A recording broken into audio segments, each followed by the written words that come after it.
Hey there, Tad Hargrave from Marketing for Hippies, and today's video is about the question, is being a marketing or business coach the only profitable kind of coaching that there is? This is a valid question. I see this a lot. I've seen so many clients of mine, or not even clients, but friends, people I know who started out as a health coach or a relationship coach or sexuality coach or spiritual, and then they end up becoming business coaches down the road. I've seen this happen with a number of my colleagues. And, from the outside, I guess that can look like, well, this is the only profitable thing. And I would say that I think if you're helping people figure out ways to make more money, they can probably justify in their head spending money with you. But no, I'll say it's not the only profitable kind of coaching there is, or profitable kind of business. But I would say that there are four main tracks in business. I got this from my colleague, Max Simon. Shout out to you, Max. And those four tracks are, if you can imagine like a little wheel, quadrants, you've got money, health, relationships, spirituality. Those are the four. Money, health, relationships, spirituality. Meaning those are the four categories that people tend to lump their symptoms into. So this is why it's so, I wrote an ebook called The Art of Relevance. I'll put the link below.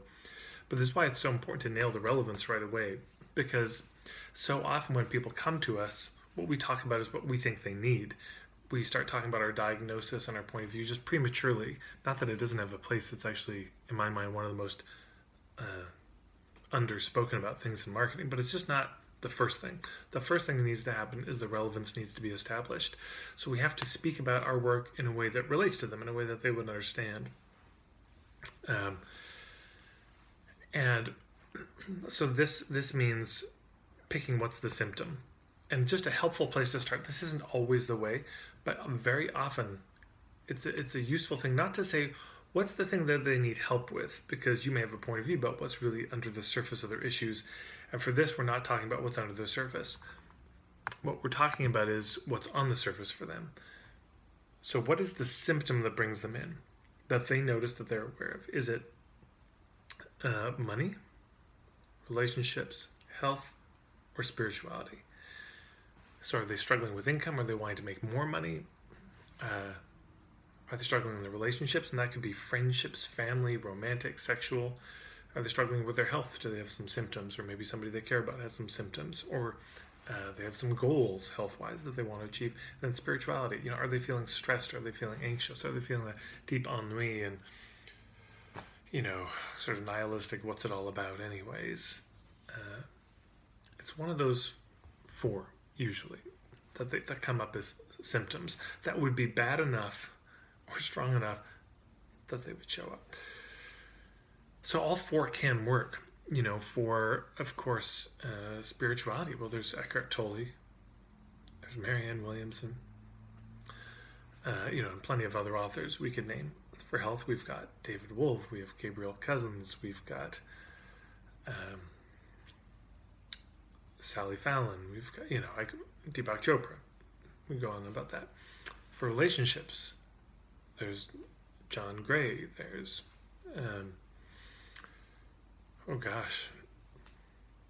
too many. There's so many relationship coaches. You get the idea, though.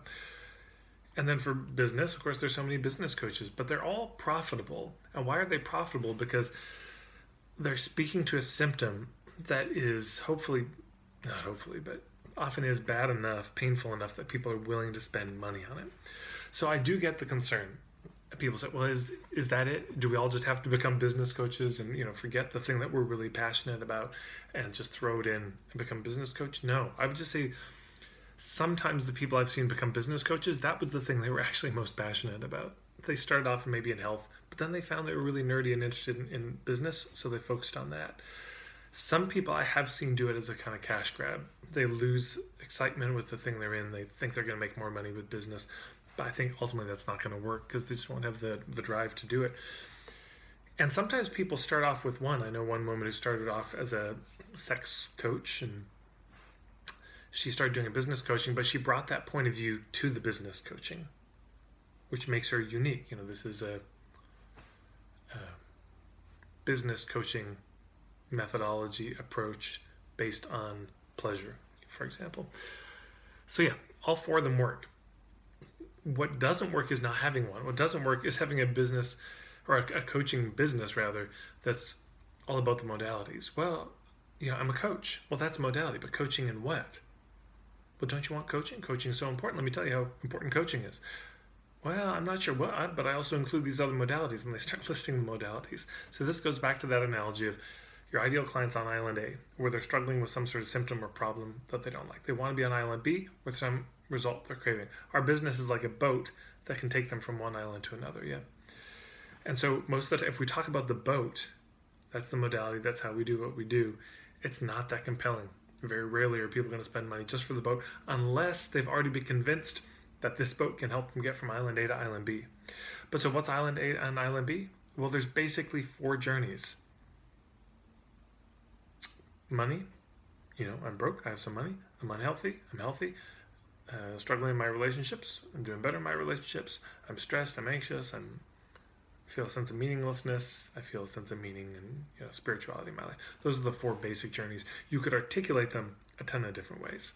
So that's my thought. No, not everyone needs to become a business coach. Thank goodness. Yeah, thanks so much.